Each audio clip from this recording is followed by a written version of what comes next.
मुंबई गोवा राष्ट्रीय महामार्गावर राज्य उत्पादन शुल्क विभागाने अवैध दारू वाहतुकीविरोधात मोठी कारवाई केली आहे. चिंचोली तपासणी नाका पथकाने केलेल्या या कारवाईत सुमारे 1,23,68,000चा मुद्देमाल जप्त करण्यात आला असून एका संशयिताला ताब्यात घेण्यात आलाय. मिळालेल्या गोपनीय माहितीनुसार शुक्रवारी पहाटे 5:30च्या सुमारास बांदा येथील खालसा पंजाबी ढाब्यासमोर ही कारवाई करण्यात आली. गोव्याकडून मुंबईच्या दिशेने जाणाऱ्या मालवाहू ट्रकची CG04 PQ0335 तपासणी केली असता त्यात मोठ्या लाकडी पेट्यांमध्ये लपवलेला विदेशी मद्याचा साठा आढळला. यात रॉयल ब्ल्यू माल्ट विस्कीचे 180 मिलीचे एकूण 1080 बॉक्स म्हणजे 51,840 सीलबंद बाटल्या आढळून आल्यात. या दारूची किंमत अंदाजे 1,03,68,000 रुपये आहे.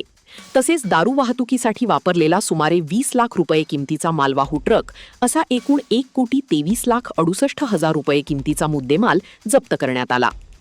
या प्रकरणी वाहनचालक पंकज गोविंद व्यास वय 33 रहा देवास मध्य प्रदेश याला ताब्यात घेण्यात आले आहे.